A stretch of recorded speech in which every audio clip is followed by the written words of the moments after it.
Pemirsa, Rumah Sakit Sanglah kini tengah bersiap melakukan vaksinasi bagi tenaga kesehatan yang bekerja di RS Sanglah. Sebanyak 2.800 lebih nakes RS Sanglah direncanakan mengikuti vaksinasi COVID-19. Kesiapan vaksinasi bagi tenaga kesehatan yang bertugas di Rumah Sakit Sanglah disampaikan oleh Direktur Utama RS Sanglah Wayan Sudano. Dikatakan RS Sanglah telah melakukan simulasi vaksinasi bagi tenaga kesehatan yang memang diprioritaskan oleh negara. Simulasi tersebut mencakup bagaimana penerimaan pasien sampai pemberian vaksin. Simulasi ini sebagai wujud persiapan jika vaksinasi telah diizinkan secara resmi oleh negara. Dalam hal ini, RS Sanglah sudah siap dalam bidang penyiapan tenaga kesehatan yang akan divaksinasi, yang jumlah totalnya mencapai 2.800 lebih tenaga kesehatan. Ketersediaan vaksin juga telah siap yang sudah tersedia di gudang RS Sanglah. Kemudian dalam sistem pelayanan vaksinasi juga telah dirancang sedemikian rupa di mana terdapat 4 meja.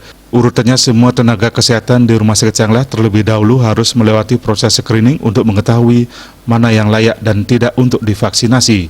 Setelah menjalani vaksinasi, selanjutnya para tenaga kesehatan tersebut terus dipantau keadaannya untuk mengetahui jika ada efek samping dari vaksinasi tersebut. Nanti kalau sudah siap diperintah untuk melaksanakan vaksinasi, tentunya kita sudah siap. Jadi tenaga kita sudah siap, vaksinnya sudah siap karena sudah punya gudangnya, room cold-nya itu sudah ada, cold chain-nya juga sudah ada.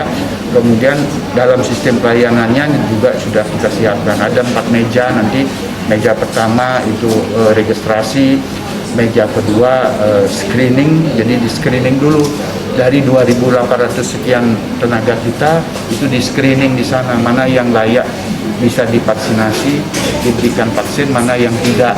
Nah, yang tentunya diberikan lolos ke meja 3, lakukan vaksinasi. Nah, meja keempat itu untuk mengevaluasi, memonitor ketika ada kejadian-kejadian ikutan akibat pemberian vaksin.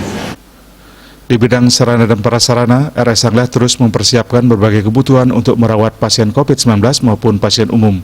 Salah satunya terus menambah jumlah tempat tidur, tenaga kesehatan, dan kebutuhan lainnya untuk memberikan pelayanan terbaik kepada pasien. Ria Sobali TV.